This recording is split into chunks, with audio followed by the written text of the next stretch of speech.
let's get the show on the road. Artie, I will turn it over to you. Thank you, Chairman. Good afternoon, Commissioners. It's my pleasure to present an overview of all of the 2020 Cycle Comprehensive Plan amendments for today's workshop. There are 14 amendments total. 4 of them are joint text amendments. Those would require a vote by both the county and the city. Then we have a series of map amendments that are located within the city. 4 of them total. 2 of them are greater than 10 acres in size, and 2 of them are 10 acres or fewer. And Leon County Commissioners, you'll have 6 map amendments to vote on when we get to the public hearings. 5 of those are considered small scale, so they're 10 acres or fewer, and 1 of those are large scale, meaning that's greater than 10 acres. The reason the small scale and the large scale is important, you may remember, but just as a quick FYI for anyone in the room, the large scale amendments will require 2 public hearings. The small scale will only require 1. So the small scale amendments would be adopted on April 14th if you choose to do so. And then the large scale would be transmitted to the state following the April 14th meeting and then adopted at the May public hearings that we'll have. The joint amendments, they're all text amendments, so they would also require 2 public hearings. This is where we are in the overall process. We've had the application period. We had public open houses to help present this information to all of the people who are in the community who are interested. We had a workshop with the local planning agency. We had a public hearing with the local planning agency. We have the workshop today, and then, as I mentioned, we'll have the April 14th and May 26th public hearings. When we, as staff, look at comprehensive plan amendments that are proposed, we actually have guidelines that we use to kind of help us determine what our recommendation would be. Similarly, the local planning agency does as well. So when we receive a text amendment, we look at whether that amendment is consistent with the overall intent of the goals, objectives, and policies of the comp plan in its entirety. Similarly, for map amendments, we look for consistency with the goals, objectives, and policies of the comprehensive plan, as well as whether what they're requesting furthers the land use category that they're looking for. Kind of example would be if they wanted to do something specific and they requested a land use category that doesn't allow that, we would clearly raise that as a red flag and say, let's have a conversation and see if we can steer this in the right direction. We do the same for rezonings. Several of the map amendments will have concurrent rezonings as well. I'll point that out when we get to them. But we do look for consistency with the comp plan, the land use category that they're in or requesting, as well as is the specific thing that they want to do on the site allowed in that zoning district. So jumping right in, we'll do the joint amendments first. These again are the ones that will require a vote by both commissions. The first one is the Southeast Sector Plan. Just for reference, these maps show the area that's included in the Southeast Sector Plan. Generally, we're speaking of Southwood, the Collin English property, the former Southside DRI, still part of the Southeast Sector Plan, and some additional land that St. Joe owns. This amendment actually came to us from St. Joe as they are approaching kind of the build out of Southwood. They've come across several policies that have some ambiguity to them. They're a little bit difficult to interpret, both on their side as well as on our side. And so through a couple of conversations back and forth, we were able to provide some cleanup for both Objective 6.1 and Objective 10.1, 6.1 being the plan development land use category. This category will actually come up a couple of times in conversation today. But generally it's areas that are intended to have a master plan done for the entire area before development occurs. And then the Southeast Sector Plan specifically would be those areas I mentioned on the map before. A couple of examples of some of the cleanup that we're proposing. There are places where it said, a certain land use will be approximately 40 to 60%. It's either 40 to 60% or it's not. It's hard to be approximate to 40 to 60%. Things like that. There was a lot of references to the DRI process, that's development of regional impact. Statutorily, that has changed significantly over the past couple of years. And so the references to that were no longer relevant, so we're proposing to take that out as well. The third thing that this amendment proposes to do is change the context or the functional classification of part of Esplanade Way, the part that is north of Blairstone and ends in a cul-de-sac. It would take it from being a major collector to a minor collector. The point of a major collector really is to connect arterial roadways, and the fact that this kind of dead ends in a cul-de-sac is not consistent with the intent of a major collector. We did work with the City of Tallahassee's underground utilities and public infrastructure to make sure that this was consistent with kind of what they saw for the roadway, and they said, yes, absolutely. This could be downgraded to a minor collector. When reviewing this, we found that this is consistent with the comprehensive plan and recommend approval of it. The local planning agency also recommends approval of this one. And I'd be happy to answer any questions that you may Mr. have. Chairman, I would make Yeah. a motion we approve this on I'll second it. county. We have a second, we have two votes on this. We're not voting today. City and county. We'll vote on both sides, Artie? Actually, today is just a workshop, so it's question Really and no answer. votes. I don't think we vote on anything, do we? Yeah. No voting, okay. When is the voting? Although, April 14. Commissioner Lindley, if you'd like to vote, we can vote if you'd like. I'd like to vote just as a show. Getting on with this, but, so April 14 on this. April 14th would be the first one. Yes, All of this is April 14th? it is, Commissioner. Okay. No, they aren't. Okay. Yeah. Just listen. Okay. Thank you. If there are no questions on the Southeast Sector Plan, the next proposed amendment, it's actually a two-part amendment. There'll be a text amendment as well as a map amendment. We'll talk about the text amendment first, and this would be an expansion of the urban services area to include the area directly around Childs High School. It's actually shown in purple on this map. The corresponding map amendment we'll get to when we talk about the county-specific amendments because the location is in the county.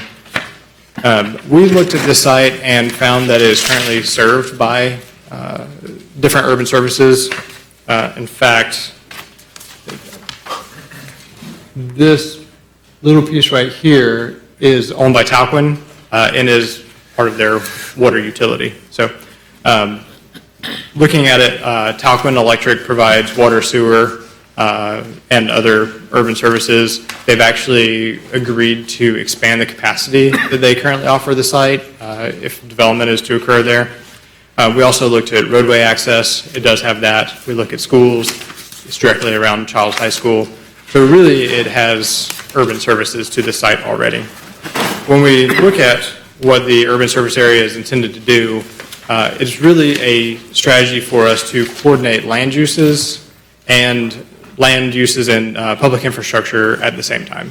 That's kind of the reason we have an urban services area. And the intent of it is to also direct development away from places that don't have urban services or do not have agreements to provide those urban services. And since this site has urban services there today, staff and the local planning agency found it to be consistent and recommend approval of this amendment. So, Mr. Chairman? Yes, sir. So it's the purple area around, on the map, the purple area, around Yes, Charles High Commissioner. School? It would be expanding the urban service area to kind of follow this dark purple line here. Let me give Artie a shout out too. I was at we had a little town hall meeting in the Bradfordville Schoolhouse. He did a very nice job. I mean, it's confusing for a lot of people, and we got a lot of questions about traffic on Thomasville and how's the traffic flow going to look like, certainly from the people that were adjacent to that. And I thought you did a very nice job of making everybody feel like they were heard. So thank you. Thank you, Chairman. Is there any proposed development in that area? Um, The area that's being requested to include in the USA? If the urban service area is expanded, there's a complementary map amendment that would change the land use to Bradfordville mixed use. Before development would occur, they would still have to go through the plan unit development process. And so this would kind of lay out the parameters for it, and then they would do a PUD to do that, and then they could move forward with development.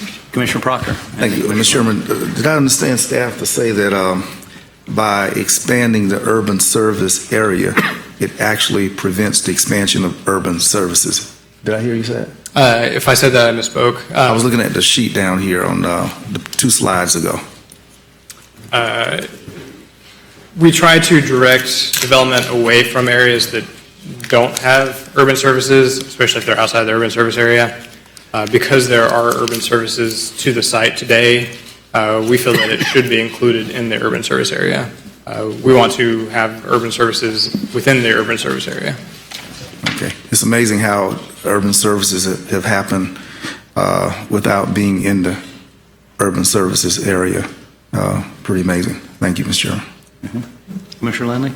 Well, I just wanted to note, I think the school board has unanimously supported that because Commissioner Richardson is for school bus parking and some expansion of Childs High, I think is what's planned on down the road, right? That is correct, Commissioner. Yeah. Thanks. Thank you. The next amendment is change to the existing neighborhood boundary land use category. Currently, this land use category is intended to create kind of a transition area between residential development and a little bit higher intensity non-residential development. There's a lot of policies related to this to prevent congestion and handle the way access is managed for sites that are designated neighborhood boundary. This is a category that we don't use a lot, honestly. There are a couple of sites throughout the community that have this designation.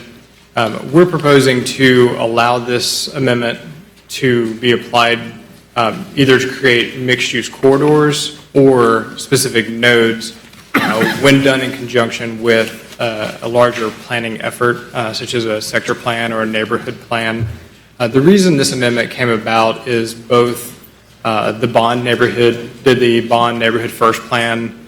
Griffin Heights neighborhood is currently kind of in the end phases of their neighborhood first plan. Both of those plans have identified a desire to have either a mixed-use corridor or a mixed-use node kind of within the boundaries of their neighborhood. And so this amendment would allow that to occur. There's actually a map amendment that we'll get to in a little bit where this would just changed land use category would be applied. Speaking of the plans, the specific recommendations for bond was the action item 1.2 or 1.1.2. We looked at a lot of these corridors and we've met with both neighborhoods at least a dozen times and kind of gone back and forth on the language to make sure it meets what they're wanting. But they specifically call out wanting to do this along Floral Street. This is the first place they wanted to apply this. They may want to come back and use this land use category elsewhere in the neighborhood, but initially they wanted to look at the Floral Street corridor and kind of create that mixed-use area. There are already a lot of non-residential uses kind of in this area that are currently non-conforming. This would help them be conforming, so improvements could be made to those uses.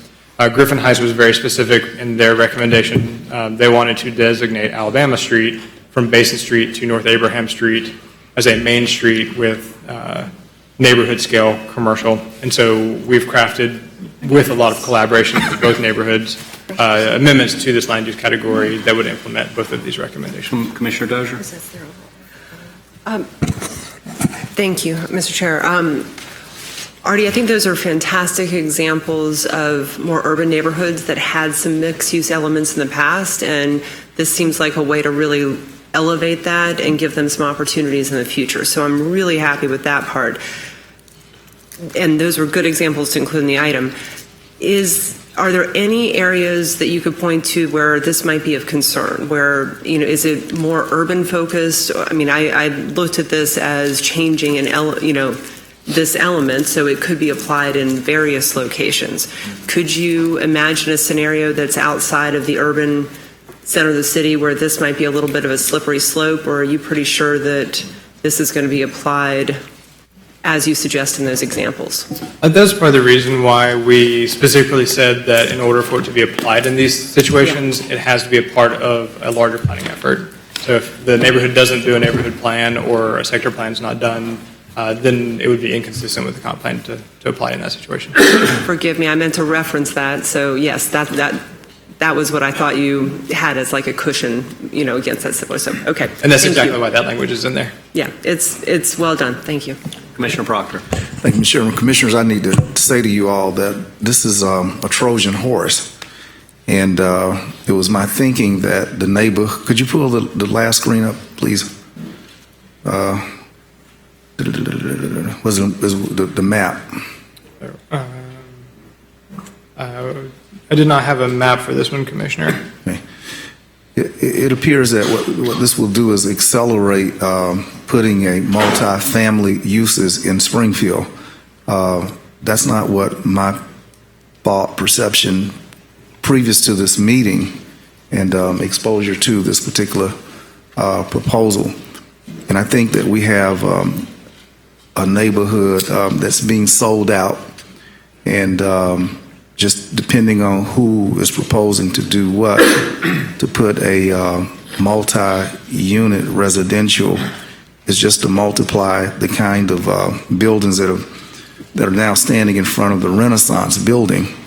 It's the kind of look that is on Basin Street.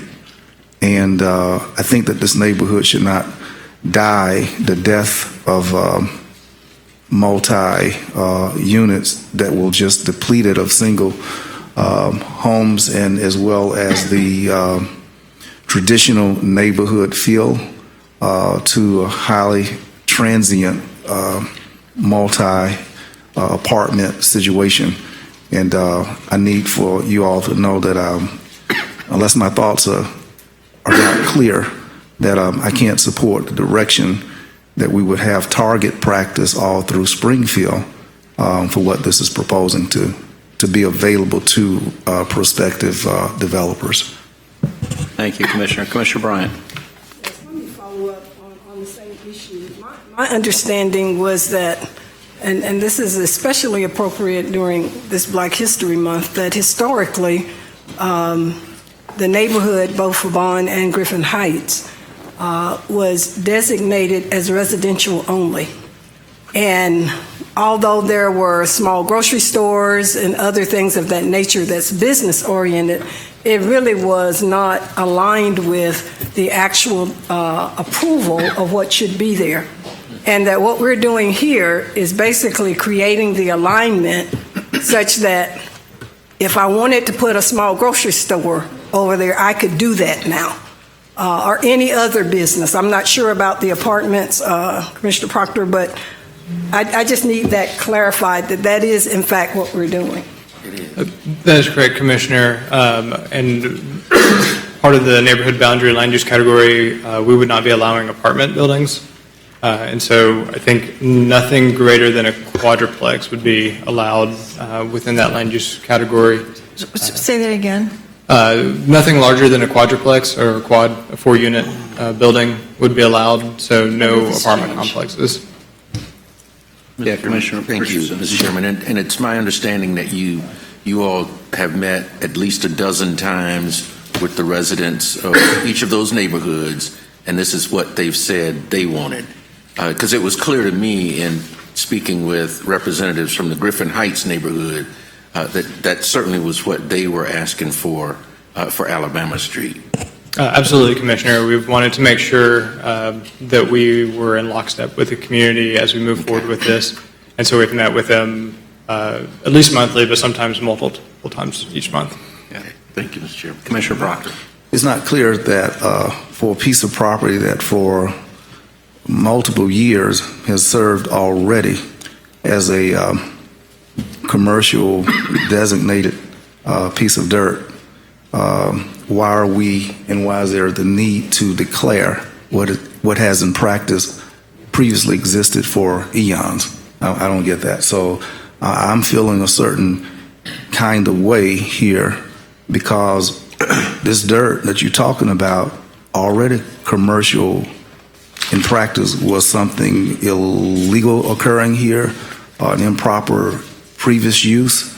I need to reconcile this need to put this designation here and in this community, for which when I hear the word commercial, if I was defensive in my thinking, I could well think that we're fostering commercial areas or nodes for high-rise apartments. And the reason I could say that in my thinking is that we've previously not saw fit to commercialize an area where people who of tradition have lived, but with high rises everywhere, what are we saying? Is this going to be a grocery store larger than the nature of something like the Bennett store, which was there before? What exactly is occurring is what I'm asking. I think I can provide some clarification on that. If I misspeak, though, I'll ask the city and county attorney's offices to make sure I don't say anything incorrect. A lot of the non-residential uses that currently exist in both of these areas are considered non-conforming. They existed before the inception of the comp plan. They're now currently designated residential preservation. That's a land use category where these non-residentials or uses are no longer allowed. So as long as they are in operation and kind of continuously stay in operation, they can continue to do so. It is sometimes hard for the owners of these properties to get financing to make improvements to their sites. Banks don't tend to want to fund improvements to a site that's considered non-conforming. If these are damaged more than 50%, they would not be able to build back what they are today. If they stand vacant for longer than a certain period of time, then they're no longer able to be kind of what they are today. And so it kind of creates a situation where you have uses that are allowed to continue as they are, but if anything changes, then they can't do that anymore. And so we look at properties such as like Speed's grocery store, and if that were to be damaged or things kind of change on the site, the only thing that they would really be allowed to do is become a single-family home. And so they would, over time, no longer exist. We do specifically not allow apartment complexes in this land use category because we had the same fear. We didn't want there to be kind of massive changes. We've specifically tried to limit the amount of commercial and non-residential intensity so that you don't have massive changes. We wanted everything to stay kind of small neighborhood scale, such as the Speed's grocery store and some of those cafes. I'm good. Okay. Commissioner Williams-Cox. I just wanted to ask that the recommended action is to conduct additional workshops, correct?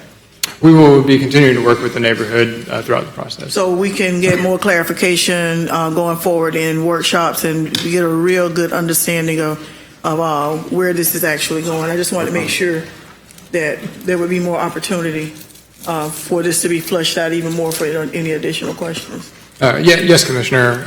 This amendment is for the land use category. There will be changes to the land development code that will follow kind of a few months behind this. Mm-hmm. We wanted to really work with the neighborhood on any design standards that they want to incorporate into the zoning. That's a level of detail that doesn't go in the comp plan, but even if kind of this moves forward and y'all decide to adopt this, there will be continued conversations with the neighborhoods to make sure that the zoning also lines up with what they envision for their community. Okay. Right. Anything else? Okay. Thanks, Artie. The next amendment is the Welaunee Critical Area Plan. This is another one where there's kind of a two-part amendment. There's the Critical Area Plan and the Urban Service Area part, and then there'll be a map amendment that we'll talk about in a little bit. This amendment does three things. It would expand the urban service area to include the rest of the arch. Right now it goes through a portion of the Welaunee Arch. It would update the Critical Area Plan, that's goal 13 of the land use element, to include the development plan for the arch. And as I mentioned, there's a map amendment that we'll talk about soon. Just for reference, when we talk about the different parts of Welaunee, the idea is that it is kind of shaped like a foot. You have the Welaunee toe down here. This is Interstate 10. You have the Welaunee heel over here. And then when we specifically talk about the arch, we're talking about this area in this dashed yellow and black line that surrounds this property. The red line is the urban services area as it exists today. The city limits line actually follows the property boundary for this Welaunee Arch. Over here is Clarn Estates. You have Clarn Acres up here. You have a couple of developments kind of surrounding it, other locations as well. and then the Miccosukee Greenway as along the southern border of it. Again, when we talk about the urban services area, we're looking at a tool that we use to coordinate land use densities and intensities and capital improvements and capital infrastructure. When staff looked at this, we looked at consistency with the overall goals, objectives, and policies of the comprehensive plan. One of the things that really kind of jumped out was Objective 2.1 of the intergovernmental coordination element and the associated policy 2.1.1 specifically say that as land is in the city limits, it will be planned for urban services. And in fact, Objective 2.1 specifically calls out the Wulani study area and says that urban services will be provided to this area. We go in and look at other policies and objectives, specifically about how the land uses and capital infrastructure will be coordinated. We have Objective 1.1 and the land use element, as well as Objective 3.2, which is really a space holder for this specific amendment.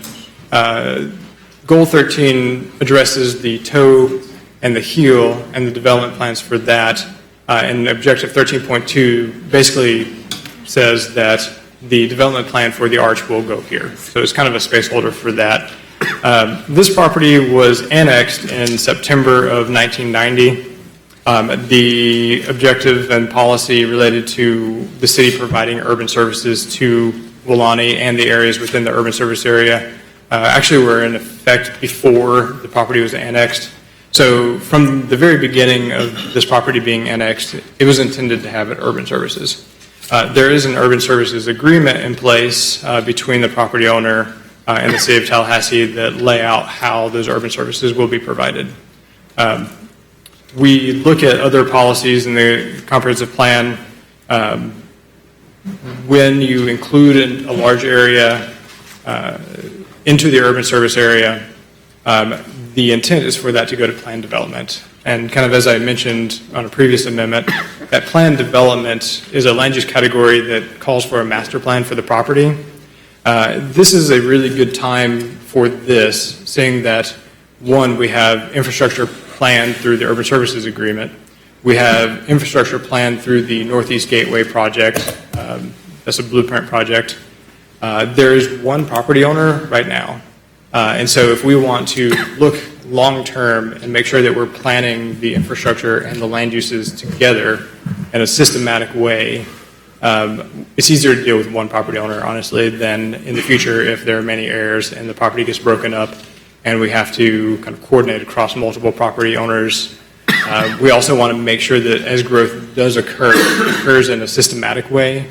And so having that infrastructure planned out and having the land uses planned out at the same time really kind of make sure that we mitigate some of those things that we typically would associate with sprawl and make sure that the plan for this area doesn't result in those kind of things. Yeah, Commissioner Proctor. Mr. Chairman, what are the specific services? Well, first, does urban services under 2.11, is that statutorily mandated, or is that a local ordinance that drives the train on this notion, as in the urban services, that the city is obligated to provide urban services, whatever that is? Policy 2.1.1 is in our joint City of Tallahassee Land County Comprehensive Plan, so it's not Florida statute. It's not a Florida statute per se. That's correct. That's a kind of a local policy. What are the specific elements that come in terms of the services? Typically, when we're talking about urban services, we're looking specifically at roadway, water, sewer. Actually, I'll defer to Lou. I'm trying to remember the specifics of the urban services area. Is sidewalks in there? Sanitary sewer. Is sidewalks a part of it? And That's lights and stuff like that? Those are typically done in conjunction with the roadway projects. So And in terms of this area out here on the north side, typically the developer or the landowner pays for a whole bunch of that. Is that accurate as well? Is that how it's being paid for? Or are the taxpayers from the south side building and supporting the expansion of new urban services and from the people who don't have it. I'm just asking, how is this paid for? Can you provide some light on that, Lou? At least under the agreement with the property owner, that the services go to the boundary of the property and the developer pays for internal connections, and there's other provisions within our utility. Right, we're doing a lot of this package that's before us. There's a lot of expansion on the north side, and I know that everybody from everywhere is paying. I'm just seeing a lot of north urban services here and becoming a little unglued and unraveled. Commissioner Lindley and then Commissioner Williams-Cox. Yeah, thank you, Mr. Chairman.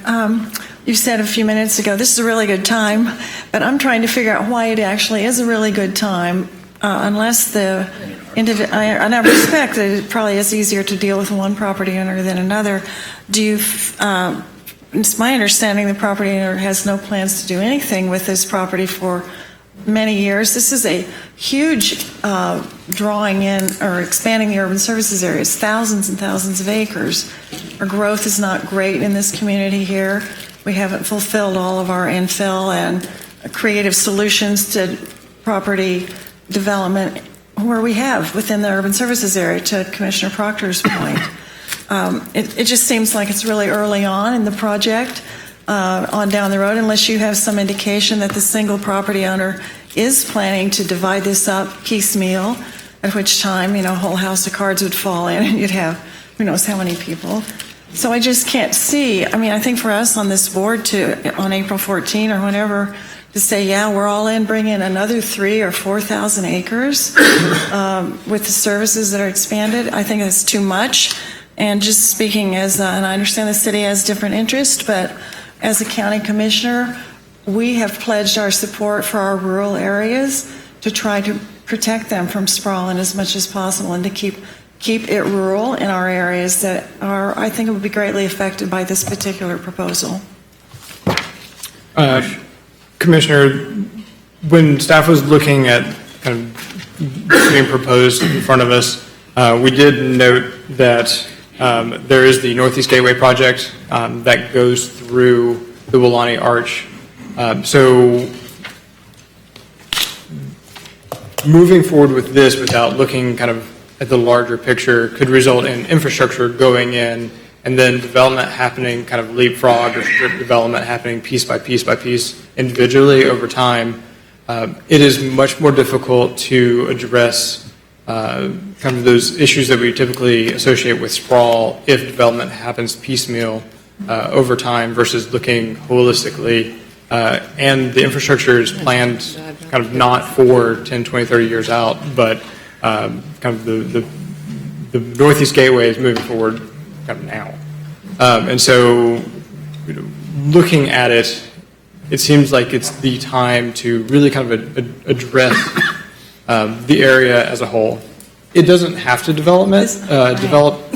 That is the very definition of sprawl, though. If Northeast Gateway promotes, then we have to move this one out further and further. So, I think, that's what we're facing is basically sprawl. And if there is no big plan for this 3,000 acres at this point, I respect what you're saying from a planning point of view. I just think the timing is really fast, and I would just rather turn over to this board the problems to deal with this in about 3 or 4 years or 5 years.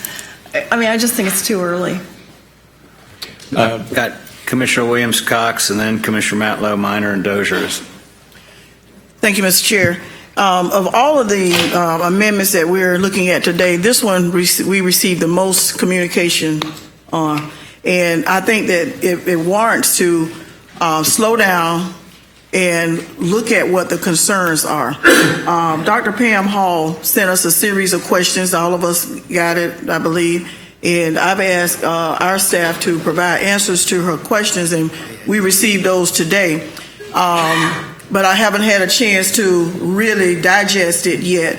But I have some of the same concerns, and some of the people that I've spoken with have some of the same concerns that Commissioner Lindley has about the urban sprawl, because since from what I'm told, and I have to rely on people who know this better than me, because in 1997, I was somewhere else enjoying life. But I'm told that from 1997 to almost now, the urban service area had not moved out more than like 1,200 miles, feet, whatever is what I'm being told. But now we're doubling it, more than doubling it at this point in time, and we don't have I don't have a clear understanding of the justification for it, other than you're dealing with one owner. But okay, we've dealt with multiple owners before, so that's not a good reason to me. If we don't need it now, then why are we doing it now? There are other areas in our town that we can still do the infill. When I was on the planning commission, I made that clear as we were watching folks carve out around protected wetlands to cram just one more building in there. Come on down south. There's plenty of room down there to build. Amen. So why now is also the question, and Dr. Pam Hall asked those questions, and I suggest that we continue to have some dialogue on this and get clear understanding, because we may be premature, and we don't want to, be premature in this. We need to be very careful in how we grow our community. Commissioner Matlow. Thank you.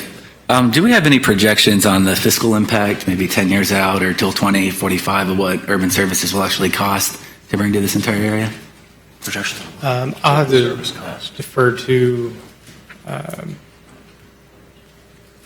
Not really sure.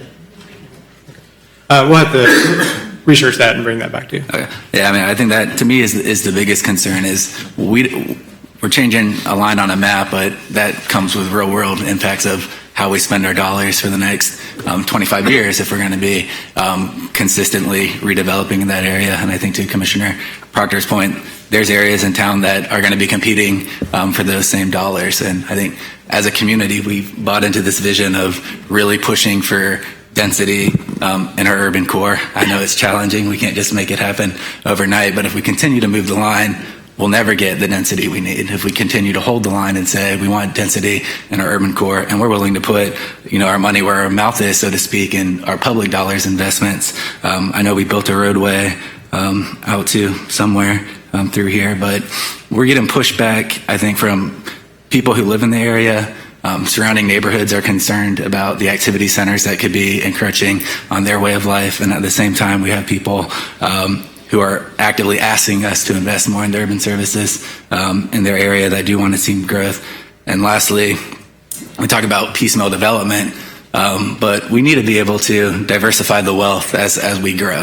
There's a lot of developers, there's a lot of builders, there's a lot of contractors across our city that all want to take part in how we grow. And I think that only happens well when we do it incrementally. When we take 3,000 acres at a time, we're almost, we're pushing in a direction where everybody can't participate in that type of growth. So I think it's worth looking at as we move forward, but I don't think it makes a whole lot of sense based on what we see in the plan, especially with areas that have lots that will have one dwelling unit per acre. That doesn't scream density to me. That screams wealthy individuals getting taxpayer urban services brought to them when we need more density in the urban core. Thank you. All right, Commissioner Minor, then Commissioner Dozier. Thank you, Mr. Chairman. I have no objection to expanding the USA if objectives are met and conditions are satisfied, right? I think we probably all agree at that, provided the objectives and the right conditions are met. Ari, you answered a question of my satisfaction with regard to the developer stated they had no intention of basically turning dirt for 20 years. Your answer about that makes a lot of sense. One single developer owner is a lot easier to plan holistically than with piecemeal. That makes perfect sense. But I have a couple questions for you. One, this is such a large expansion of the USA. Given a couple different things, population projections are not expected to be very great over the next several years, 10 years, less than 1% per year for the next decade, right? We've got nearly 7,000 vacant parcels or developable parcels within the USA right now. Now, depending on who you talk to, Very credible people will contest that number and saying that there's not a lot of those parcels that are financially viable to build upon. And so what we need to do is kind of work through that and figure out, dive deeper at a couple different levels and understand, is it truly 7,000 or is it a subset of that truly is developable? But all that being said, noting the population and the fact that there at least apparently appear to be a significant number of existing parcels in the USA, how would this expansion affect the infill that we plan to have in the existing USA right now? You add such a large portion to the USA, that's got to have, in my mind, an impact on where we want to invest in infrastructure and growth in the existing current USA boundaries. Based on your experience, let me put it this way, a different way. Question. No, let me phrase it differently. Based on your experience and your knowledge of urban planning, when a large expansion is made of a community's USA, how does that affect the existing infrastructure deficit in the original USA boundaries? I think there's opportunities for both. It doesn't have to be an either-or situation. When we look at this kind of a long, some questions, but when we look at the comprehensive plan as a whole, we look at other areas that specifically have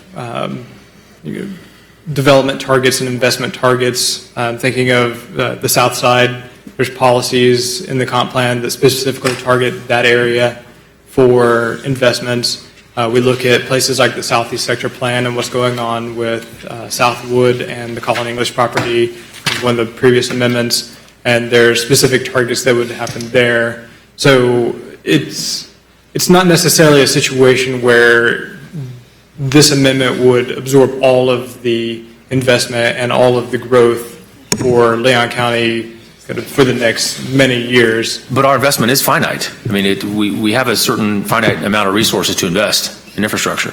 I do understand that, Commissioner. We also have an urban services agreement in place that would require the city within 1 year of the developer wanting to begin development that urban services would be provided. And so there's already kind of an agreement there that requires that. That's not to say that that agreement requires these commissions to move the line, but it does require that urban services be provided within 1 year. And that kind of being that that's the case, it would be consistent with the comp plan to go ahead and move the boundary now. When we look at other places in the community, there's actually only 2 other locations where the city limits are outside of the urban service boundary. One of those being the Alfred Greenway, and the other one being the Sprayfields. So this is really the only developable area within the city limits that is outside of the urban services area. Okay. And then one last question. I think it's a fairly quick one. Why would we want to do this now as opposed to waiting until after the comp plan revisions? After the comp plan revisions, we'll have the consultants' information coming back. Commissioner Matlow asked about our infrastructure deficit. Our consultants, from what I remember, they will be doing some research on that to give us more information. We'll have more information and data at our disposal after those comp plan revisions. Would it make more sense for us to wait on this until after those revisions have come through this body? If there were nothing else going on in the area, that may very well be the case, but considering that planning is happening now for the Northeast Gateway, for the I-10 interchange, the revisions to the comp plan could possibly be several years from adoption. It may take a long time, specifically if we're looking at doing broad community engagement. So it might be several years into the future before a new comp plan or a new land use element is ready. And so initially, this was a part of that process when staff was leading it. There was a decision to move forward with this now, kind of given the timeline for the comp plan being drawn out. And even though no dirt's going to be turned for 20 years, what you're saying is that you're missing out on valuable time regarding the planning and upfront work with a single landowner. Right, especially with things like the Wilani Boulevard being extended and those studies occurring today. All right, thank you, Artie. Thank you, Mr. Chairman. Commissioner Dozier, then Commissioner Richardson, Daly, and Proctor. Thank you, Mr. Chair. I really appreciate the conversation so far. I think these are a lot of good issues you all put on the table. One thing that I was trying to scroll through looking at my notes, did I read correctly that one of the justifications for this is that the interchange, some of the planning and evaluation for that is happening right now, so that was one of the motivations about the timing, in addition to what you just shared with Commissioner Minor and others, is that right? That's part of it, Commissioner, recognizing that the interchange wouldn't be constructed for probably a decade from now. The planning that's going into the Wulani extension, where the bridge over I-10 will be, that'll ultimately impact where the interchange is. So a lot of the preliminary efforts are occurring now, even though you won't see an interchange for a number of years. Okay.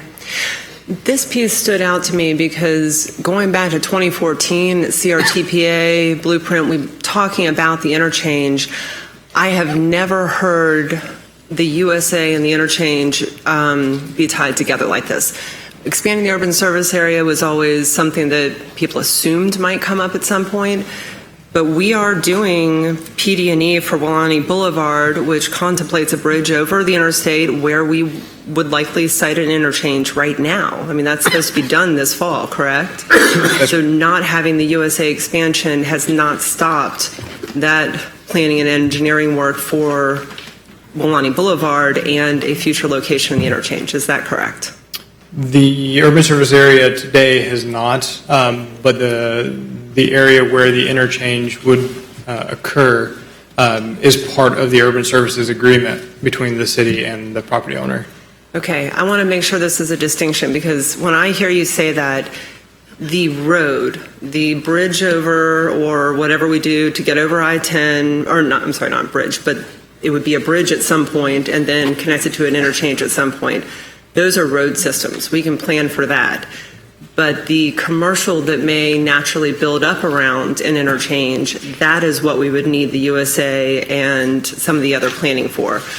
If we had a road first, we could do that designation after we build the road. Just engineering, planning mindset, outside the policy, we could do that after the road was in place. Is that correct? We do planning after roads are already in place. We expand maps after roads are already in place. That's not impossible, right? I'll have to defer to Lou for the urban services agreement, because I know that there's agreements about how land will be dedicated for these, and it is tied to the urban services agreement. Can you shed some light on that, Lou? Well, Sorry to throw you on the spot. The urban services agreement that's in place provides for donation for right of way. So they're tied together somehow. Okay, I'm not sure I'm getting to the answer here. So let me try or step back here a little bit. That one just really stuck with me because I've never heard these two things discussed in the same vein when we've done the road planning. I agree with the comments that have been on the table about this feeling rushed. We have talked about Northeast Park potential. I mean, there was an idea of at some point, maybe in Blueprint discussion, that we were talking about a park, things like that. I'm not sure that we have really wrapped our minds around whether or not we want any of this land to be greenway, to be conservation land, nothing like that. I think this, and that's just one example, but I think this is cart before the horse, because there are no plans to develop anytime soon, because we are in process already with Wulani Boulevard, with the interchange approach, all of that. It seems like this would be the natural time to take a couple of years and look at this area holistically. We have let planning go either on a large scale like this or piecemeal in the past. Both of those scenarios have produced things that we haven't been happy with. And I'm not saying we at this table, but our predecessors in years past in the community. Why not get ahead of this and look at this area holistically and say, are there greenway spaces? Are there parks? Are there things like that that we want to get in ahead of time? Because I look at the density and I look at the land use, it doesn't really leave any opportunity for that. Related, would we not want to do that before we change the land use or anything? Because let's be blunt here, purchasing property when it's designated for a higher development capacity is more expensive than purchasing property when it's for a lower development capacity. So I don't think it's in our public interest to ask these questions about parkland or greenways or anything after we raise the development capacity and raise the cost potentially. And this leads me to, I guess, one thing that it's hard to make analogies for this, but this is not meant to pick on anyone, but this process actually went very well. DeVoe Moore, we worked with him years ago on an activity center designation around the I-10 interchange at Mahan. If you'll drive down I-10 right now, there's a big for sale sign on that property.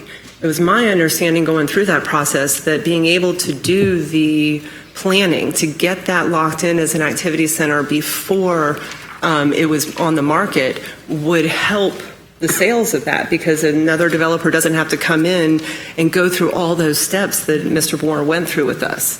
So the property is more marketable now having that designation than it was before. These are apples and oranges, but that sticks out to me about this property, and I'm not sure I'm not going to put you on the spot to answer that question, Artie, but these are some of my concerns that we've not asked any of these other questions about green space or other things like this. This feels rushed. We have referenced them, but we have not gotten some concrete answers or decisions by city or county on this. The questions about developable lots, population, this one, and I really have to say, Commissioner Williams-Cox, Commissioner Matlow, your comments are straight from Tallahassee Builders Association meetings that I've been in for years. Look to the south side. And we've got developable lots. We've been having that discussion for years, and small builders want access to land as well. Once we move it into a large-scale development, it's more likely that a large-scale developer will go in there. There's not much we can do to control the private sector on that end. There could be large developments, and one contractor may get that. But I think you two raised a good point, and these are things that we've not had time to discuss. So I think we're getting the cart before the horse. And, Mr. Chair, I know we weren't taking votes today, but if there was the ability and a majority here who wanted to postpone this for the future and maybe come up with a plan where we could talk about some of these elements before seeing the comp plan come back, I would fully support that. Thank you. Thank you. I've got Commissioner Richardson, then Mayor Daley, and Commissioner Brockman. My questions have been answered. Okay, thank you. Mr. Chairman. Mr. Mayor. Thank you. I'm probably on the short end of this. I'm all in favor of this 100%, and I'll tell you why. From a theoretical standpoint, we're not talking about land out in the heart of Miccosukee. Every square inch of this is inside the city limits. I just have a philosophical approach that every square inch of the city of Tallahassee, there should be urban services available. And so where the urban services boundary does not meet the city limits, it should. In fact, my question is, what are the other pockets besides the spray field? Is there other, already besides the spray field and besides the greenway that don't, or are those, does that round it up? Is this truly the last? Again, we're not talking about a couple thousand acres way out in the middle of the country. This is all right in the middle of every square inch is in the city of Tallahassee. Now, I get the concerns about development. That is down the road. But from a theoretical urban services boundary, not the entire city of Tallahassee in 2020 should be in the urban services boundary. And let's face it, we do have a development agreement. If they go out and they decide to develop it, we're on the hook within a year. We're going to be providing the urban services out there anyway.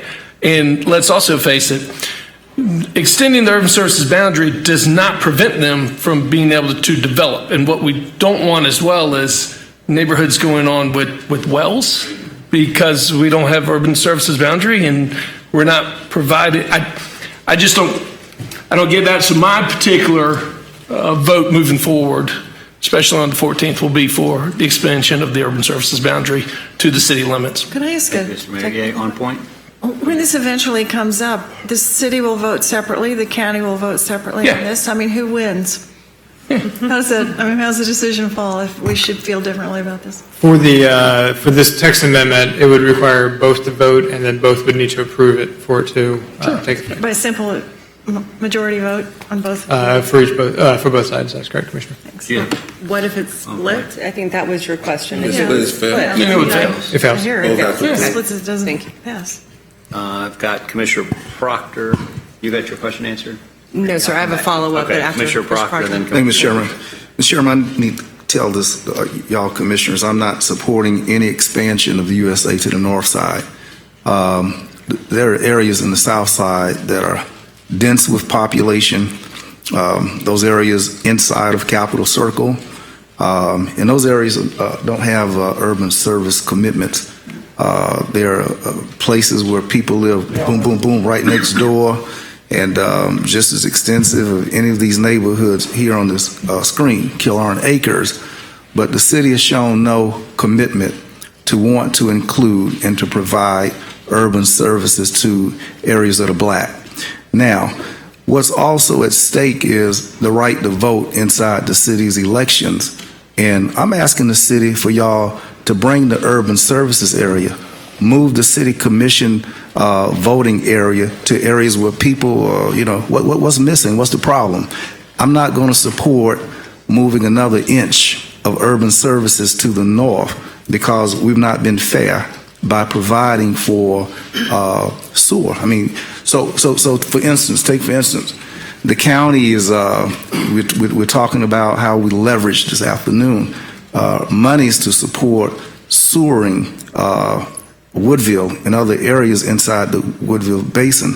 But we got folk right down the street from the city's sewer treatment plant, spray field, can't get theirs in the can. Something's wrong with that. It's inequitable, commissioners, that the people of the South and other areas, Commissioner Jackson's district, for us to pay for all this, to underwrite the cost of all of this, and we ain't fixed it to the point that everybody who are in the city, who are services, all of that, and so forth. It also is a matter of process. I can't believe that our staff comes to us with recommendations in this workshop. Somehow, a workshop to me ought to have the voices of the commission reacting to what's on the table, and then we take a tentative position with respect to and prior to our final vote. That's what we've done in the past. So when I ask the question, is this a voting meeting, is because staff done put their recommendation up, which means that we have to have a show our wits contest with the staff because they have acted and jumped the gun and genuflected on these projects and approved all of them. What are we here for? There's very little for me to be here for anyway because I don't see nothing that pertain to the south side. So I'm wasting a lot of time with respect to what it. Other thing is that we have not dealt with one house on 10 acres.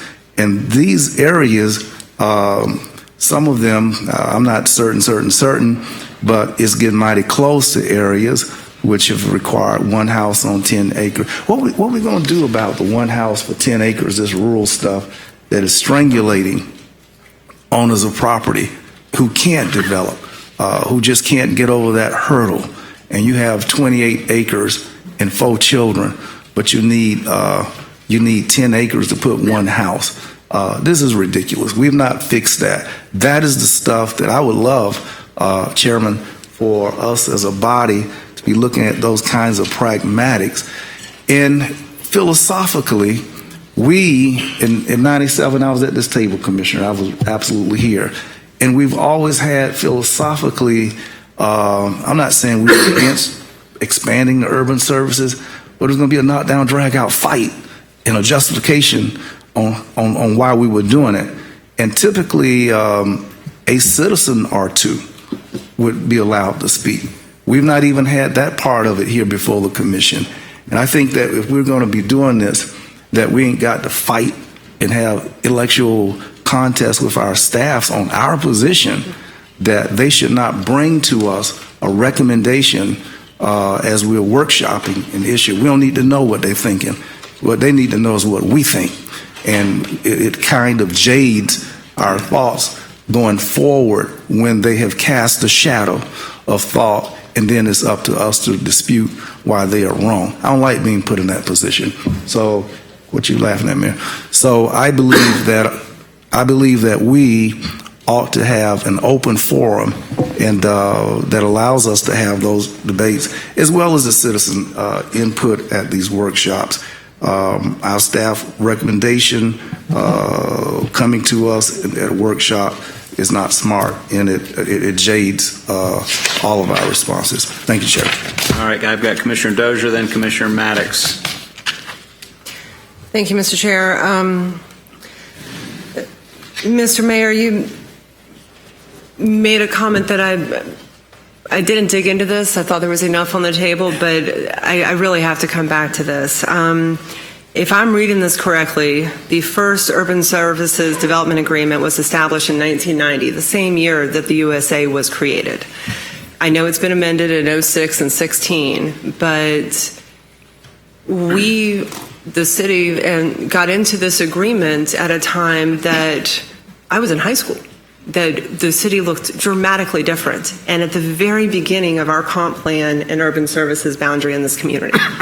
We have learned a tremendous amount in the last 30 years. We've amended it, we've tweaked things. If not all of this area it ends up in the USA, I am sure my county colleagues would welcome it back into the county fold. We could move it back out of the city line. That would be fine. Your general sense that if it's in the USA or if it's in the city limits, it should be the USA, that may make sense for sure. If this had come up on my agenda way back when, I would have asked, why are we expanding the city boundaries out this far when we don't have any expectation development is going to happen? So with due respect, I can't get there on that argument, even if it's a fair piece of the puzzle to add into the conversation. It absolutely is. Where's the city boundary? Where's the USA? Again, we just don't have enough information to flesh that out at this point. The development agreement, I've skimmed it, to be honest. I don't have my mind wrapped around it. There's a lot of different moving pieces in that. But I do take issue with the sense that this is not way out in Miccosukee. It is way out Miccosukee Road. It is a couple miles from where I grew up. There are higher density little pockets in that area, but that is the focal point of the Keep It Rural movement. It came up because of a gas station on Crump Road that is just on the other side of this boundary. So the idea for Keep It Rural was born with the development in this very area. So it absolutely is a complete change. I think we all understand development is going to come at some point, but let's step back, look at this as a whole, think about buffers, think about other things, and then we can move forward, and in all likelihood, it's going to come before any developers need to start work. Because if they haven't even started thinking about this yet, it's going to take them years. It's not like we just let anybody develop anywhere, anytime. They would love to, but they complain it takes too long, right? So it's going to take time for them to work through this process. There's going to be other checks and balances. I can't get there with that reasoning that it should have been there already, and the time is long gone, long past that we should have moved this into the USA. Thank you, Mr. Chair. All right, I've got Commissioner Maddox, and then I'm going to probably close it out and we'll finish with that. Mr. Chair, I'm very brief. I do agree with Commissioner Daly in the sense that I've always said ever since I was elected that I never understood why the urban services and area boundary didn't follow the city limits. But at the same time, I agree with Commissioner Lillian. I think we may be a little bit premature by making that move right now. I am not in favor of doing it now, but when the time is right, if I'm on this board, I very much so like to see the urban services area mirror that of what the city limits is. Can't go back and change what the city limits are anymore. What we can do is deal with that piece that we call the urban services area and make it match the city. I do think eventually we'll get to a place where growth-wise, we will have to do that. I just don't think we're there yet. I do understand staff's reasoning and, okay, well, you do it now to be able to plan for it later down the road, but frankly, I don't think that's what the expansion of the service area policy-wise is based off of. His staff's need to plan down the road. I think it's based off of population growth. And because it's based off of that, it's just not warranted at this point. So if the conversation happens, I'm still here. I will consider it, but not this time. I don't think we're ready for it yet. Thank you. But I do agree with Commissioner Daly in his assessment of the boundaries most definitely should match. Thank you, Mr. Chair. And I'll just finish it out real quickly. Mr. Chairman, can I, Go ahead. just a quick question. I mean, I keep hearing this notion of now is not the time, it's being rushed, it's premature. When is the time? Right. 20 years ago when we were on the original blueprint committee, people could have said, this is rushed, this is premature. But 20 years have already passed. 20 years. I just find it hard to believe. But so I would really be interested in knowing, when do we start the planning process if this is premature? Maybe 10 years out. Is that premature to start planning for the future of our city and how we grow and where we provide services? And I don't think it's us versus them. We make those decisions as a city commission where those urban services will go, when they will go there, how they will be funded. So I don't think it's an us versus them. It's how we plan for that.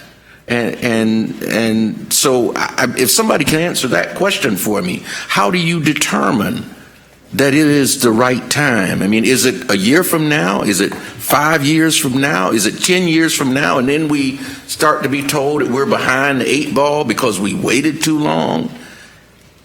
I want an answer to that question. On point, for me in particular, Commissioner Richardson, when population trends show such that warrants expansion of the boundary, which is, from what I'm understanding, what the policy says, at that point for me, that's when it's time. I can't speak for anybody else. But when that population trend is one that shows it, then I'm all for it. But as it sits right now, it's just not there. Now, is it premature, even if we don't move the boundary, to understand that eventually that population trend will change and we'll have to consider it? No, that part's not premature. And I think staff can allow for that even now without moving the boundary. But it's premature to move it if policy says the only time we move it is when population trend says such. So that's just my thoughts on it.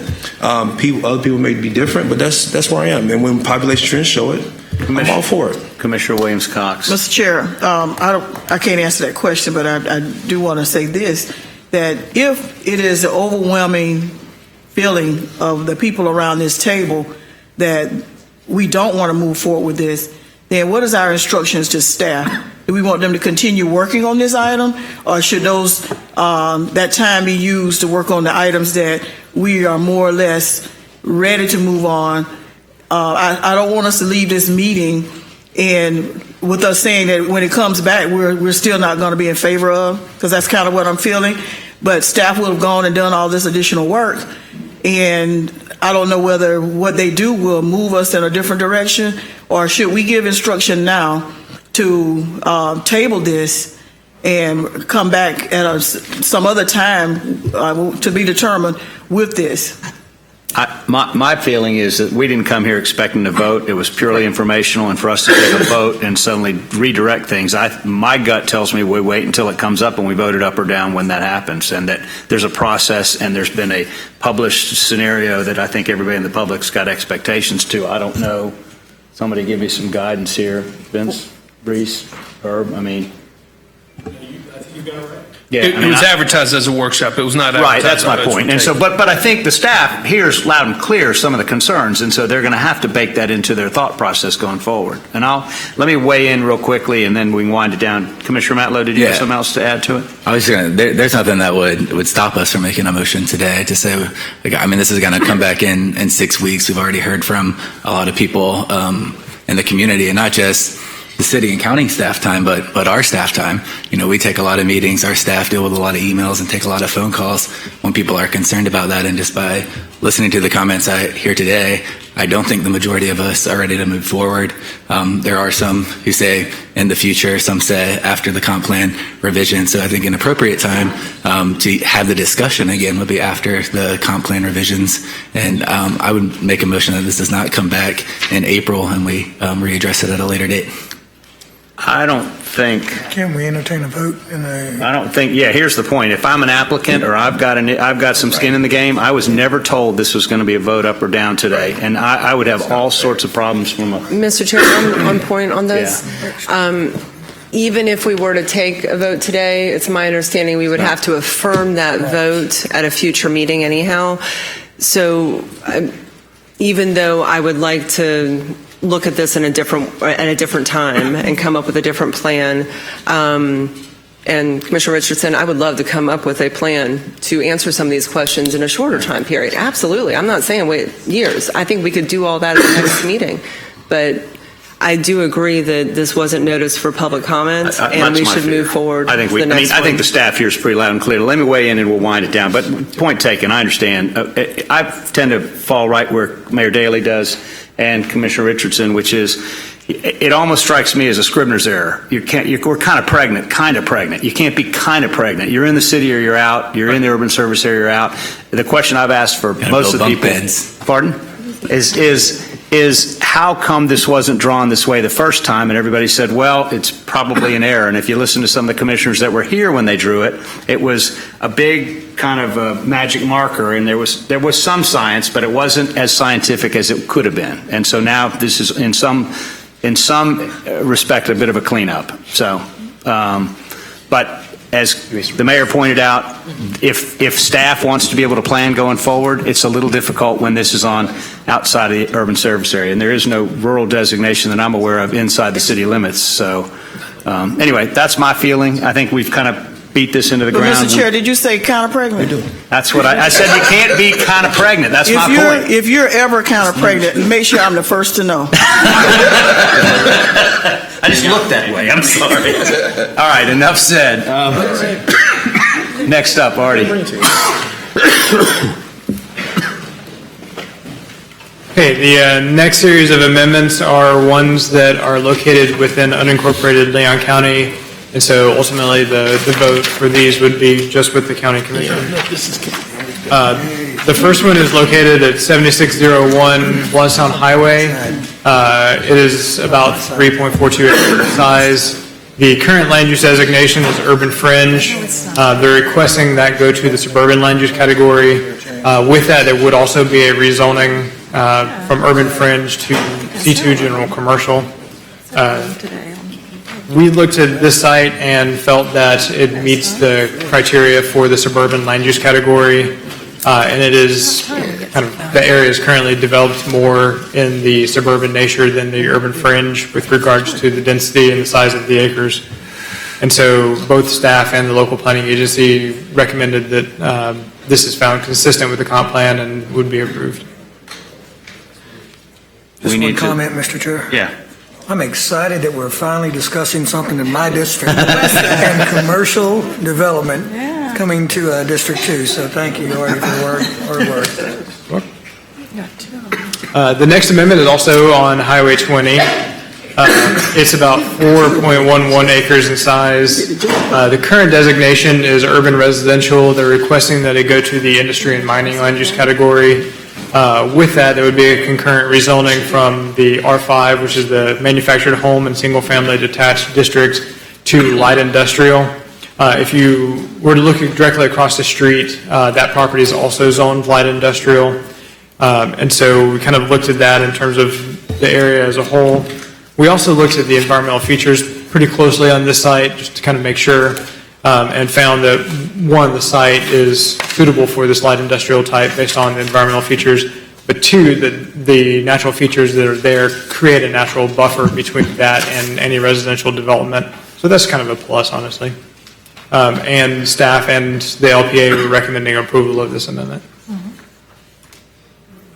Any questions? Glad it's in District 2. Hey, ditto. Great job. That's your way, Great job. Commissioner Jackson. What you got to say about it? I was excited about the first one. I'm even more excited about this one. And Nick and I are happy So the next amendment is the Oak Valley Shopping Center. This is the public shopping center that's located at North Monroe at Old Bainbridge. Most of the shopping center is in the suburban land use category. The location of the out parcels was actually in the lake protection boundary, lake protection land use category. We looked at this and determined that the property is actually outside of the Lake Jackson Basin. The Lake Jackson land use category is really intended for property that's within the Lake Jackson Basin.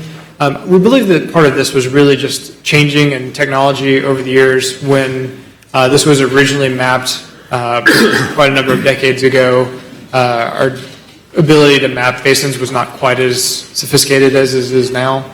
And so now that we can see the basin line, and actually here's a map of it, you can see the blue line along here is the basin line. We determined that the lake protection land use category is really not appropriate for this. And so they're requesting a change to suburban like the rest of the shopping center. And with that would be a rezoning to take it to the commercial parkway, which is what the rest of the shopping center is as well. Is this the shopping center where the library is? Publix. Yeah, Tower Road? No, So in no. the Publix. Higher than that. The Oak Valley Publix. 27 north. Okay. Oh, right. Okay. Up the road. And so staff and the LPA recommended approval of it. Any questions? Nope. Okay. The next one is located on Capitol Circle Southwest off of Tilley Lane. You can kind of see the property The trifecta. here. The airport is further this way for context. They're requesting it go from residential preservation to the suburban land use category. Through this process, the property owners actually did a unity of title. And so we look at this series of parcels that kind of show up as different parcels on these maps, but really would be treated as one parcel. I know that through this process, we received one public comment. They were concerned about this change resulting in additional traffic on Tilley Lane. Because this would be suburban with the C2 general commercial zoning district, they would not be allowed to access the site off of Tilley Lane. They would have to use the consolidated access on Capitol Circle. So just kind of wanted to point out, since there was a specific letter about that they would not be allowed to access it off of Tilley Lane. And staff recommended approval as to the local planning agency for this one. Any questions? Moving on. Jumbo, you want to reject That's that, three. Jumbo? Yeah, I'll take that one too. That's three. The next amendment is the Florida Fish and Wildlife Conservation Commission site. It's a site that they currently use for warehousing purposes. The site on the future land use map is recreation and open space. They would like to take it to the government operational land use category. The site has pretty much always been used by the Florida Fish and Wildlife Conservation Commission since before, actually as far back as the 80s, as far as I can tell. And so its use as a government site has basically predated the comp plan. It was just shown as recreation open space on the future land use map. So we're recommending to correct that by taking it to the government operational land use category. Yeah. Commissioner Dozier. I certainly don't want to prolong the meeting here. We've got a long enough one tonight, but this one just piqued my interest because I thought there were issues, if I'm looking at this right, South Lake Bradford Road and Capitol Circle, right? That's with FAA and constructing buildings and the flight plan right there. Is that impacted at this site, or is that closer to Spring Hill Road where those issues might come in? And if you don't know, Artie, that's just fine. That has stood out when we've talked about development in this area. Is that of concern? Well, what I can say is the way this amendment came about is the widening of Capitol Circle. Gotcha. It is encroaching and taking away the parking area for the current warehouse. And so what they propose to do is actually just move the parking area to the side of the existing building. They haven't noted that they want to construct any new buildings. We can move on, Artie. Thank you for that robust answer. It did stand out because this area is getting a lot of attention right now. So thank you very much. You're welcome. I also didn't know it was that large. Do you know? The next map amendment, and I believe this is the last one in the county, would be the map amendment that implements the amendment that we discussed earlier, Pinecone Woods. It's an unincorporated land county, approximately 175 acres, and it would take it from the rural land use category to the Bradfordville mixed use. And so this is really related to the amendment that we discussed earlier. And staff and LPA recommended approval of it. Any other questions? Okay. Roll. Okay, the remaining amendments are map amendments located within the city limits, so the city commission would be the sole body that votes on these. The first one is the Sheffield's Body Shop. This is located off of Old Bainbridge Road here in Frenchtown. The overall acreage is less than 1 acre. The request is to take it from residential preservation to the suburban land use category with a rezoning from residential preservation to C2 general commercial on the west side of the road or east side of the road, and office residential 3 on the west side of the road. Mr. Sheffield came in saying that he really would like to kind of expand his use of his property. The actual body shop is there in the CU45 zoning district, central urban land use, the blue. This is directly north of the body shop. It's currently used for parking of the facilities. We looked at this and based on our analysis, determined that this would be consistent with the comp plan. We also historically went back and looked at trying to understand how some of these changes occurred. And the specific site is this purple site here. And so historically, this was C2 general commercial zoning. And so kind of what this amendment would do is take it back to the historic zoning that was on the site before. And the LPA and staff both recommend approval. Any questions? The next amendment within the city limits is the Fairbanks subdivision. It's about 6.5 acres in size. It's currently designated urban residential 2 on the future land use map. The request would take it to university transition. It would go from the R2, which is single family detached residential zoning district, to university transition zoning as well. When we were looking at this, we noticed that directly adjacent to it was residential preservation 2 zoning. And so that kind of caused us to do a little bit of additional analysis. And then when we looked at that, actually, here's an expanded view. I know that sometimes when we take things to UT, we like to see a bigger picture. So that's provided here. When we looked more closely at this residential preservation 2 zoning, we determined that it was the School of Arts and Innovative Learning, the Sale High School, the Palmer Monroe Teen Center, and utility substation. So it's not actually RP2 residential development. But we looked at it and determined that it's consistent with the comp plan in terms of urban or university transition. It is in the geographic area where that land use would apply. It's also in the multimodal transportation district. And so those land use categories and the intent of that district are complementary. And staff is recommending approval, as did the local planning agency. Questions? We're good. And I believe the only comment that we received from the public on this one was someone actually speaking in support of it. So we've not received any opposition to this one. And the next amendment within the city limits would implement the neighborhood boundary land use category that we discussed earlier. And so there would be a map amendment in the Bond neighborhood as shown on this map. And then there would also be a map amendment on the Griffin Heights neighborhood shown on this map. And because these were kind of both based on neighborhood plans and would have the same land use category for the same reasons, we bundled them together. As staff recommended approval of this as well, and so did the local planning agency. Questions, comments? I think we're good on it. Yes, sir. Just a quick question. Would that be in Springfield, would that be, or Griffin Heights, I'm sorry, would that be on both sides of Alabama? It would, Commissioner, yes. Okay. And because if I'm not mistaken, there is residential very close to Alabama, so there wouldn't be any encroachment of the commercial into the residential neighborhoods in that area, would it be? This would go along Alabama Street, there's currently residential development as well as non-residential development. Part of the neighborhood boundary land use category allows both residential as well as neighborhood scale non-residential. And so even if it's a residential unit that kind of gets this designation, it would still be consistent. That would not make any residential structures non-conforming. Okay. And that would be sort of like the convenience store right there on Alabama. That would be consistent with residential. That's the kind of commercial development that you'd be looking at.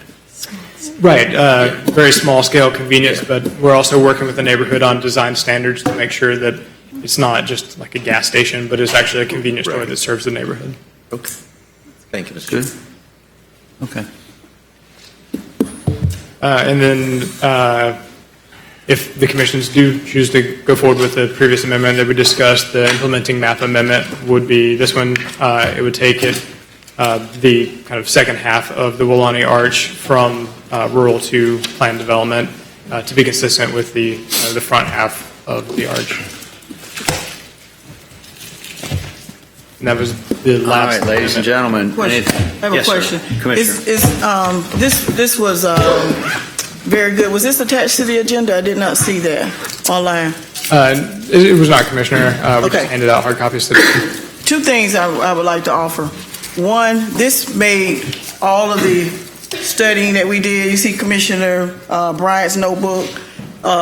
This summed it up in such a way that it was easy for us to comprehend and to look at.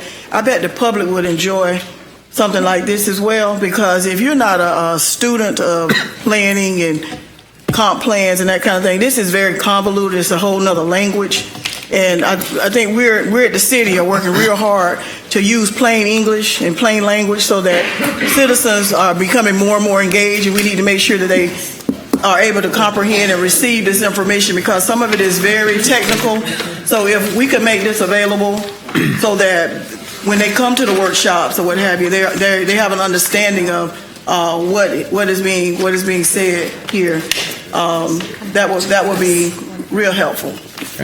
For anyone who may be watching this, if this is broadcasted, or anyone in the room, the website for this comp plan cycle is www.talgov.com/compplan2020, and I'll make sure that a copy of the presentation is on that website.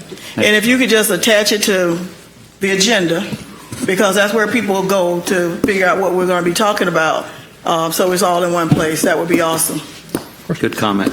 Commissioner Minor. Thank you, Mr. Chairman. Artie, I just want to thank you and your staff. I used to be, years ago, I used to work at the city writing agenda items, so I know how much work they are. And I, for one, I prefer staff making recommendations. Yes. None of us should treat them as gospel, and we don't. We are not a rubber stamp. But I find it most helpful for us to spark the conversation.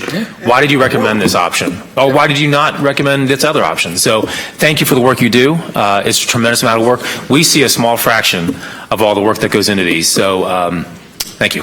And after the city, then you saw the light, right, Commissioner Minor? I think that's it. Anything else for the good of the order? So does that mean he's blind now? He came over to the dark side.